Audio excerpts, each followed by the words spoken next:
Burkina Faso, une première usine de transformation de pommes de terre et de noix de cajou, inaugurée par le président Ibrahim Traoré.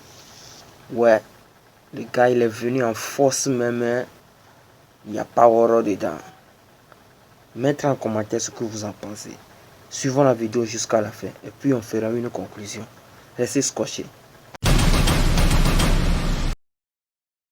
À Péni, dans l'ouest du Burkina Faso, le président Ibrahim Traoré a lancé un chantier inédit le 22 mai dernier. La construction de la première usine de transformation de la pomme de cajou du pays. L'unité industrielle sera bâtie sur environ 8 hectares, un investissement de 6,65 milliards de francs CFA, avec une mise en service prévue d'ici décembre 2025. Lorsque vous regardez dans nos localités, les gens récoltent la noix, mais la pomme est jetée dans la nature. On s'est dit qu'il fallait trouver une solution donc pour valoriser ce produit également, pour permettre aux producteurs de se faire un revenu supplémentaire, mais également à côté ça nous permet donc d'avoir des produits naturels de notre terroir qu'on peut consommer en famille. Chaque année, le Burkina Faso produit environ 2 millions de tonnes de pommes de cajou, souvent laissées à l'abandon. Jusqu'à présent, seule la noix a été valorisée. Avec une capacité annuelle de 5000 tonnes, cette usine vise à transformer la pomme en jus, vin, vinaigre, éthanol et concentré, réduisant ainsi les pertes post-récolte. Il est attendu donc 112 emplois directs et permanents et 10 050 emplois indirects. Voilà. Les femmes qu'on va organiser autour des coopératives pour collecter sont les bénéficiaires indirects. Voilà. Et ces bénéficiaires-là représentent à peu près 10 050 personnes. Donc globalement, nous sommes donc à près de 10 200 emplois que nous allons créer autour donc de ce projet.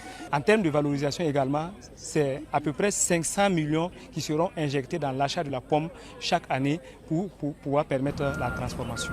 Une stratégie d'approvisionnement est prévue avec des coopératives locales, notamment de femmes collectrices. Le président Traoré envisage déjà d'implanter des usines similaires à Orodara, Banfora et Gaoua pour renforcer l'industrialisation du pays et promouvoir la transformation locale des produits agricoles. Vous avez tout regardé la vidéo jusqu'à la fin. Que pensez-vous de Ibrahim Traoré? Un président, un jeune président, à peine arrivé, n'a même pas fait un mandat. C'est-à-dire un mandat, ça fait 5 ans, il n'a même pas fait la moitié.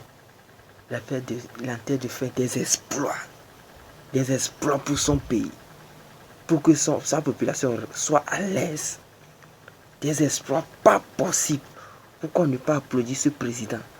Pourquoi ne pas le soutenir? Pourquoi ne pas rester avec la plus grande fermeté autour de lui? Ne pas le sécuriser? La jeunesse africaine, je vous exhorte, venez massivement soutenir Ibrahim parce que c'est pas Burkina Faso seulement qui est en train de développer, c'est une réveil nationale ou bien une réveil continentale, ça. C'est inédit. Une usine de transformation de la pomme de terre de noix de cajou qui a été inaugurée par le président lui-même en personne. Mais on n'a pas besoin d'être président 20 ans, 40 ans, 50 ans pour faire des réalisations aussi grandioses comme ça. Le gars, il est arrivé, il n'a même pas fait 5 ans. Il n'a même pas fait 5 ans. Mais regardez ce qu'il est en train de faire. Et vous êtes étonné à la fin que le peuple soit derrière lui. C'est tout à fait normal, le peuple doit être derrière lui. Le peuple doit être derrière lui. Parce que il est en train de servir le peuple honnêtement, avec amour. Non, peuple burkinabé, soyez toujours solidaires. Soyez solidaires avec IB. Et je suis sûr que on sortira vainqueur. God bless.